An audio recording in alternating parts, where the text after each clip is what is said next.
I work with two populations of superwomen. The women who want better sex, better connection in their relationships. They just haven't gotten it right. Usually they're not always, but the higher drive, this using sex as regulator people. Like they really connect through physical intimacy, and wanting to improve it is really important to them. And I work with women who tell me, I don't care if I have sex anymore.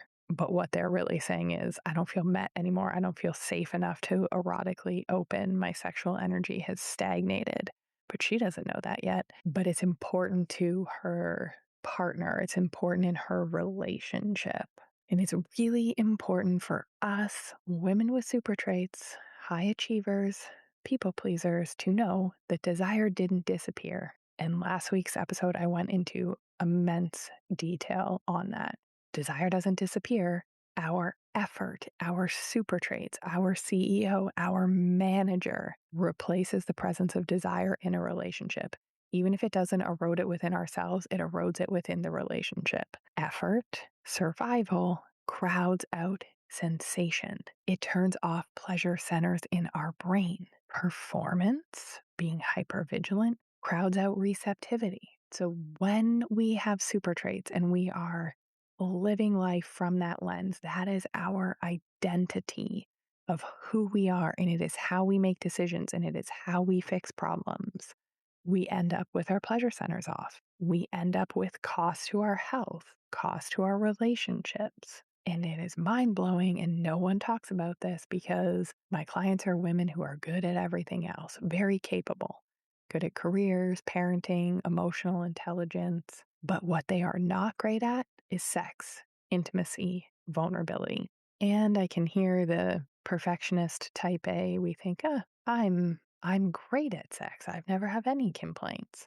Being good at one side, the giving, pleasing your partner, it's one-sided. We're going to talk about that today. We're going to get into it. We're going to talk about how to be really good at sex. If you're listening, you are a woman with super traits, and you've probably tried endless things over years, spent thousands of dollars.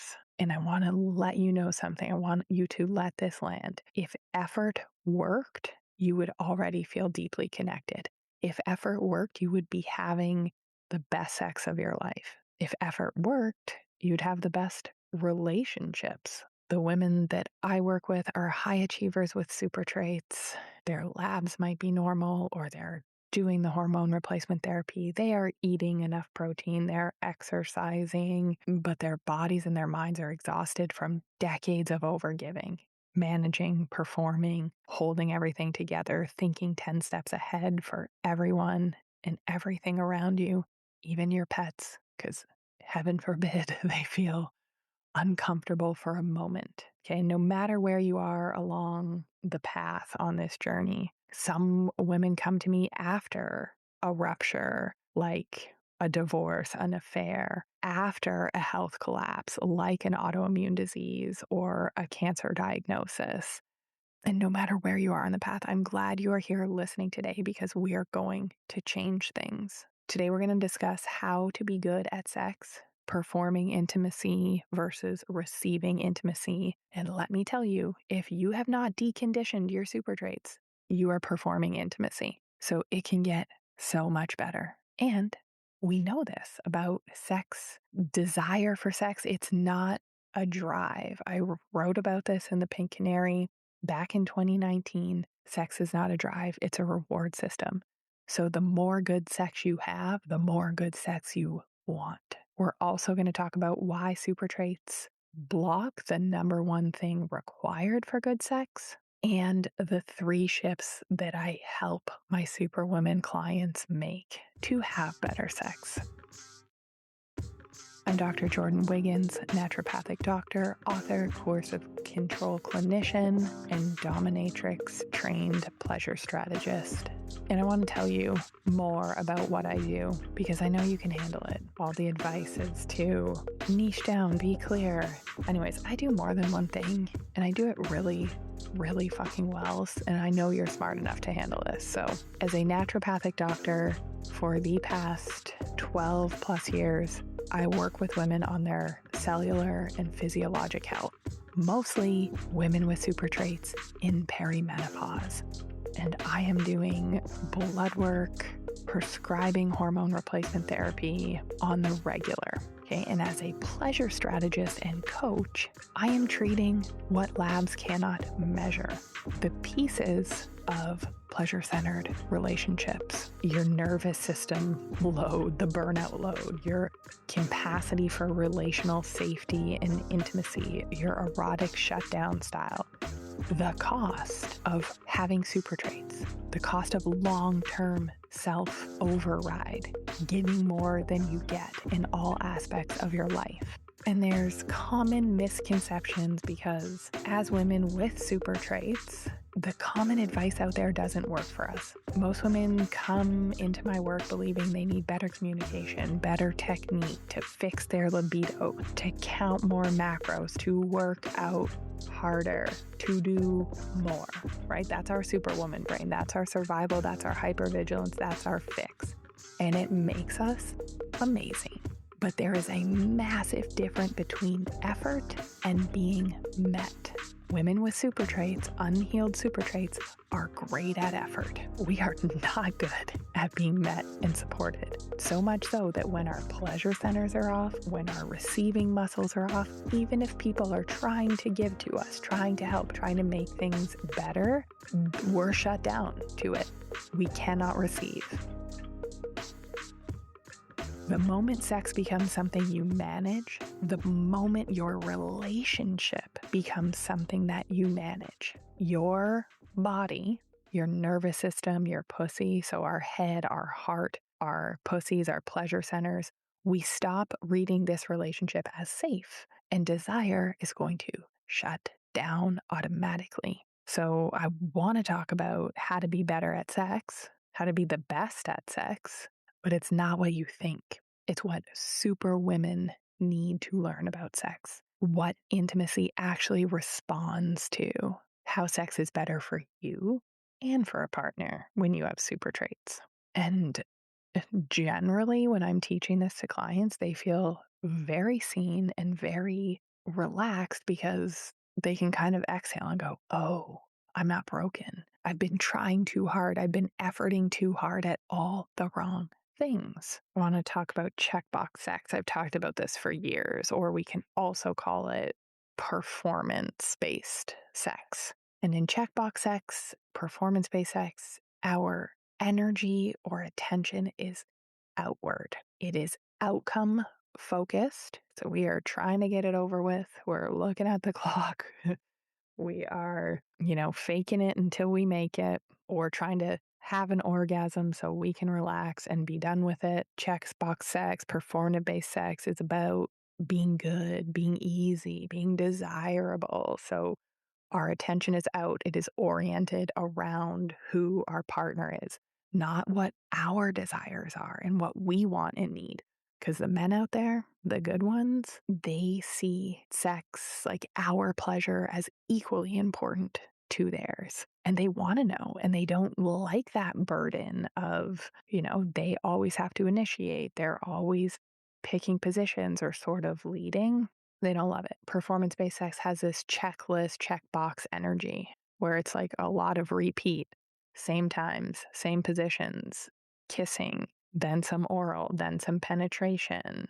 And there's nothing wrong with transactional sex, maintenance sex, literally all about it as a part of keeping a relationship healthy. But if this is the only thing that you are doing, it is the only note of intimacy that you are playing, oh, we got a problem. Okay. And then we have pleasure-centered sex. This is what I teach. And we'll dig deeper into this today. Pleasure-centered sex is about presence. It's about attention, where our attention is going. Okay. And it can't just be out on the other person. It has to be in on us. And that is something that women with super traits struggle to do. I have to baby step this down for them to learn this skill. And it's completely okay because we've been conditioned from a young age to focus outward to stay safe and not on us and on our desire and our pleasure. Pleasure-centered sex means we have to be met in real time. We have to be able to tell the truth about our desires, and we have to be able to tune in to what our body is feeling, to our sensations. And if we are burnt out, if we are in sympathetic overdrive, if we have cortisol dysfunction, this is a challenge to do because those parts of our brain are turned off. And the shift towards pleasure centered sex, this is the shift that my pleasure centered relationship clients are making. When sex stops feeling like a task, when sex stops feeling like something that you have to do to keep your relationship connected, and it starts feeling like a pleasurable energy exchange. And for those of you that missed, lots of you have been asking, it sold out last time. My 8-week pleasure centered intensive starts February 19th. If you missed it and you want to get in and pay last time's rate, my beta rate, that was the first time that I ran it, head to the show notes, sign up, save your spot. There's 10 spots available. This will sell out. And for those of you that need more information, keep listening. I want to talk about presence and what presence means as far as intimacy and pleasure. Presence is a state of being. Okay, it's not something we do. It's not a mindset. It's a state of being, a nervous system state. Presence means our body feels safe enough to stay in sensation instead of monitor. Okay, so a high achiever in sex is monitoring. She's hypervigilant. How does that feel? When is this going to be over? Oh, that feels too good. It's ticklish. Stop. Or it doesn't feel good. It's ticklish. Stop. But presence means we're safe enough to stay in sensation. A receiver who is present, her breath deepens. Her pelvic floor softens, expands, contracts. Her attention moves inward instead of outward. So the focus is in, it's on us, it's on our sensation. Our pleasure centers are turned on, our receiving muscles are jacked up, I want to say. They're functioning. And a quick check in, and you can ask yourself is during sex and intimacy, are you tracking the other person's response, or are you tracking, focusing, paying attention to your own sensation? And here's a hard truth, ladies. Super traits train women out of presence. They train us out of pleasurable sensation because super traits reward hypervigilance, reading the room, anticipating needs. None of that allows us to stop, feel, and receive. A takeaway that I want you to know: presence is not a box you check. It is a state of being, and our ability to be present with high sensation, without rushing, without fixing, without managing. This is the work that women with super traits need to do. This is the work that I have been teaching since Pleasure Principles, my OG program. And for those of you new around here, a receiver is an archetype of a woman that I've created so you can more clearly understand my work, wrap your head around it, and start implementing in your day to day. So a receiver is a woman whose attention is in on herself. She's a woman who is a delight to give to. She knows how to stay open and receptive without efforting. Receiving is not passive. It's an active skill that women with super traits need to be taught. And I am your girl.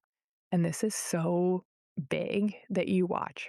You watch people, the trolls online are going to start copying this. If you haven't listened to the previous 2 episodes, I suggest you do. Episode 211, Women with Super Traits Over Explain, People Please, and Lose Desire. We're talking about over explaining as emotional labor that shuts down connection in a relationship. I would guarantee that almost all of you listening do over explain. And episode 212 reminds me of a song, Azalea Banks. This was a go out during med school song. You know, if this is playing in your head, oh, let's be friends. Episode 212, we talked about sex as labor, the moment desire shuts down and the conditions that we need to restore it. And today we're going to talk about how to be better at it. So, high achiever sex, managing sex looks like monitoring his experience, trying to be good, soothing the emotional edges, right? Attention is out, it's on other people, it's not on us. So, we're missing a part of being good at sex. It's not saying what would make you feel good. It's not saying, yes, I want sex. No, I don't. Okay. We clearly have a yes and a no, but not when we're high achievers. When we're high achievers, we're just going to get through it, do it for them, not want to rock the boat, which is all okay because sometimes our partners withdraw love or they get aggressive or violent or punishing if they don't have access to our bodies. Critical, mean, and that is a whole separate fucking issue. But I'm not saying, just say no. This fake empowerment bullshit that does not understand power dynamics, I'm not here for it, but sometimes it is easier and safer to get through it, and that's what you should do in your situation. So I don't want you to think that I'm saying, say no and everything's going to get better, because sometimes it can make it worse. So some of us are using our bodies, are using penetrative sex as a way to repair or connect a relationship that is not modeled under a pleasure-centered framework. So if you're doing the emotional repair work of the relationship with your body, there's a problem, and I have a solution. If what I'm saying is uncomfortably accurate, if you feel called out in a good way, I want you to attend my live workshop February 5th. We're going to talk about the 3 most common ways high achieving women with super traits erode intimacy. And I'm going to give you the 3-step framework that I work my private clients through for coaching. It is not too late to sign up for this. If you've been called codependent, told your standards are too high, blamed for wanting more, the truth is your best qualities, the ones that make you acceptable, erode desire and connection. So our best qualities, okay, when we are overwhelmed, we use our super traits to fix it, doing everything that leaves no room to receive. If there is a disagreement, we are using our super traits to fix it. We stay calm, reasonable, regulated. We're clearly communicating while our body keeps score as we shrink our asks. In sex, we use super traits. Sex becomes a place, maybe the last place where you are still trying to be chosen, or a place that you want to avoid because you don't want to do more emotional labor. Head to the show notes, claim your spot for this masterclass. If you attend live, there are thousands of dollars in bonuses and discounts on my programs and on my private coaching work. So if you have been on the fence about taking the next step or taking action, now is the time. I want to see you live on February 5th. All right, let's get into it. How are we good at sex? Sex is an exchange of energy. First and foremost, you need to understand that. And it composes of 2 parts, giving and receiving. If done well, we are not doing both at the same time. And yes, we can split hairs. And if making somebody feels good gives you pleasure, then you are sort of receiving. But for where we are at here, we're at training wheel stage. Okay. So we are giving or receiving. We are topping or bottoming. It's not both. And it is a common misconception. So how do you become the best at sex? The best giver.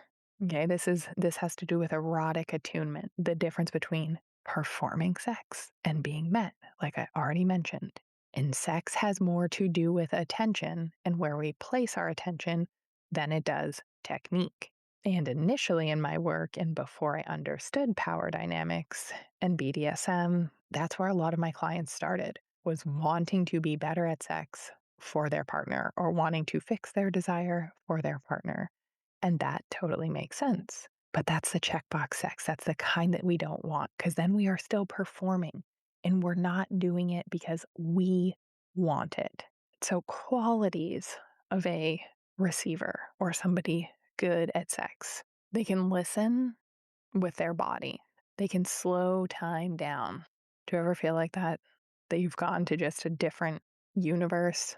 You're not the same after sex if you have unhealed super traits.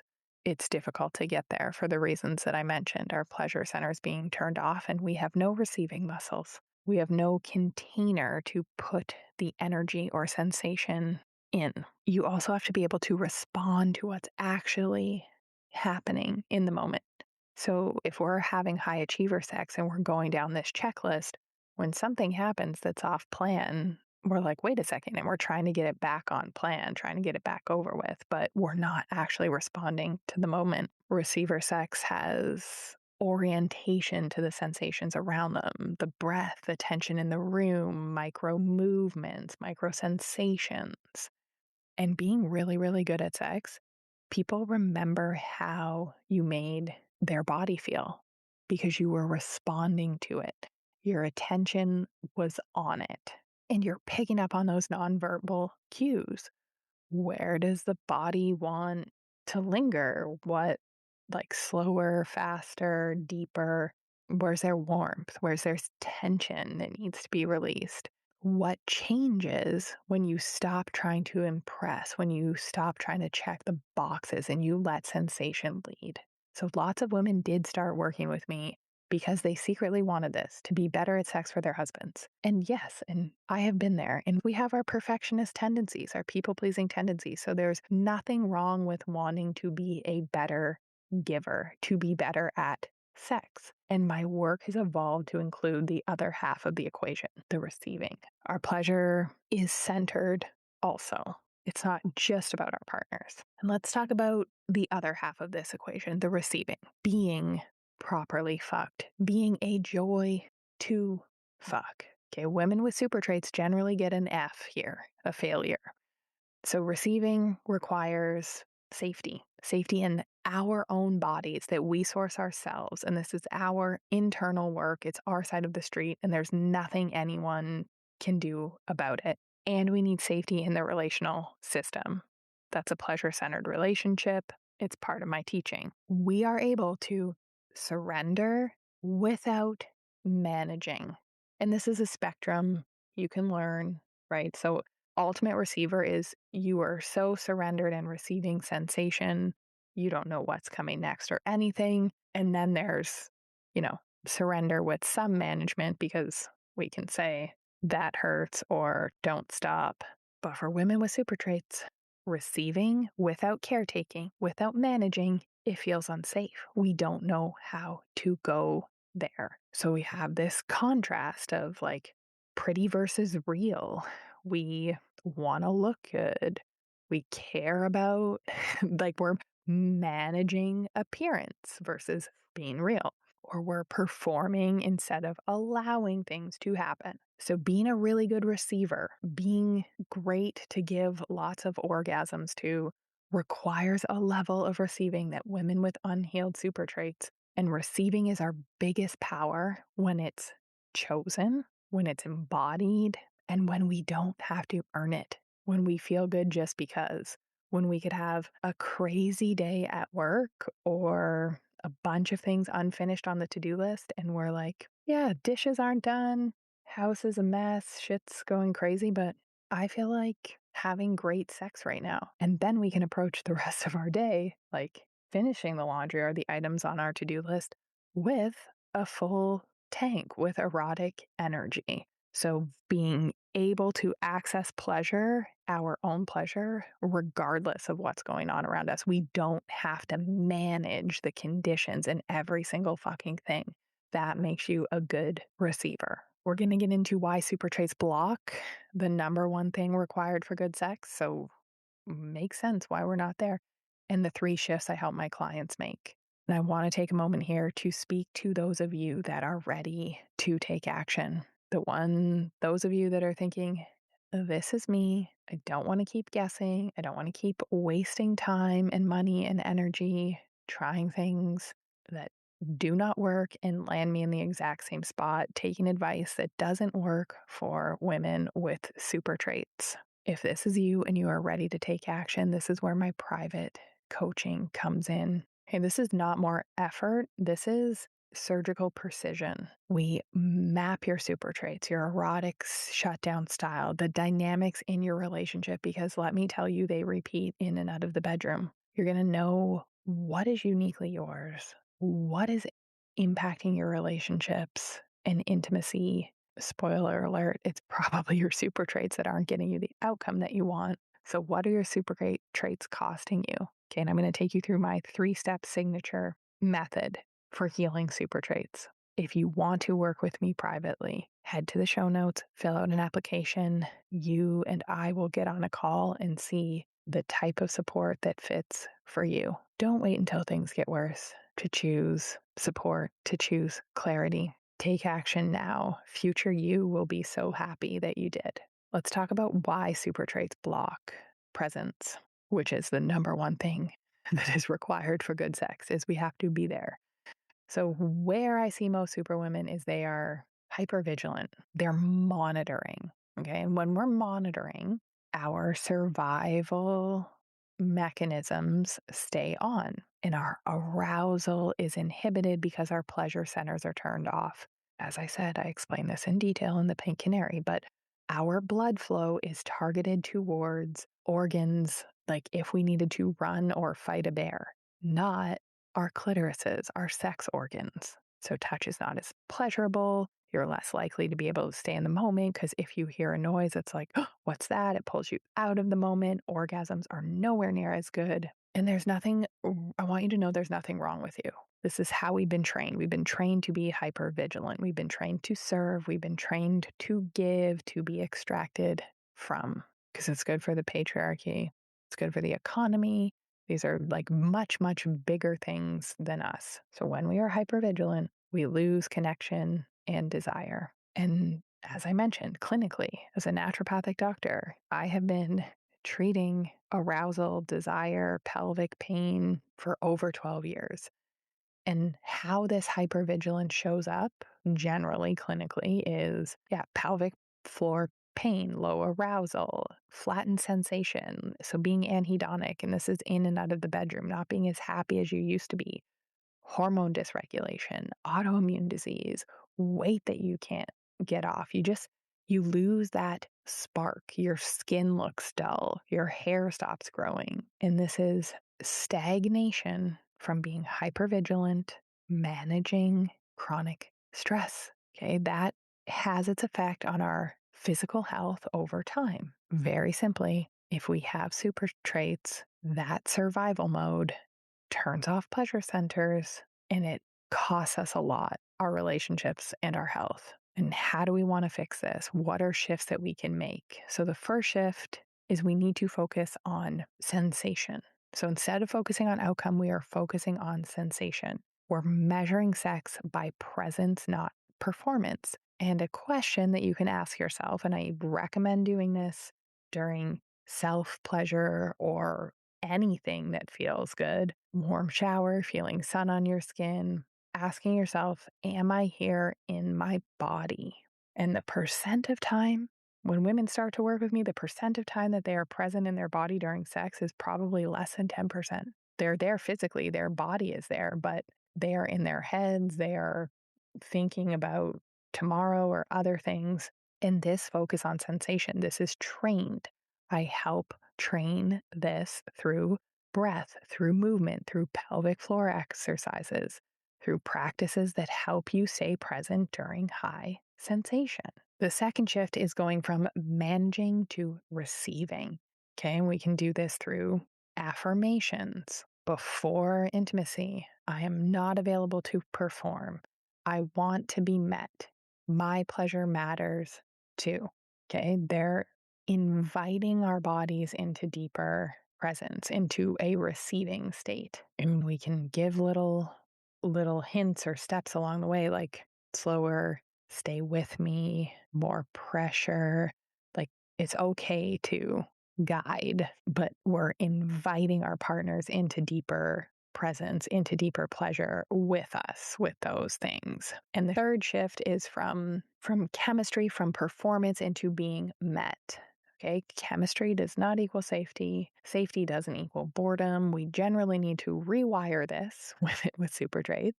Being met means we are allowing somebody to see us, all of us, open, vulnerable, the good and the bad parts, not just the parts that our perfectionist tendencies want to show. Okay, we're leaving the manager, CEO energy at the door. We're not managing our partners or managing the outcome or how we look. We need to be able to receive. If communication, therapy, hormones, trying harder, efforting harder was going to solve this, it already would have. Okay, what's missing is not effort. It's a receiving framework built for women like you. Make sure you sign up for that February 5th masterclass and take action. Book a call with me. Let's chat about how I can help you with private coaching. Next week, I'm going to talk about the difference between performing intimacy and receiver intimacy. Okay. And why it's so hard to receive without managing, without controlling. Oh, we hate to be called controlling, but we are so controlling and we do it to stay safe. If you are the woman that knows that you can't keep carrying this alone and you want personalized clarity, head to the show notes and apply to work with me privately. You never have to sacrifice pleasure for partnership when you go from high achiever to receiver.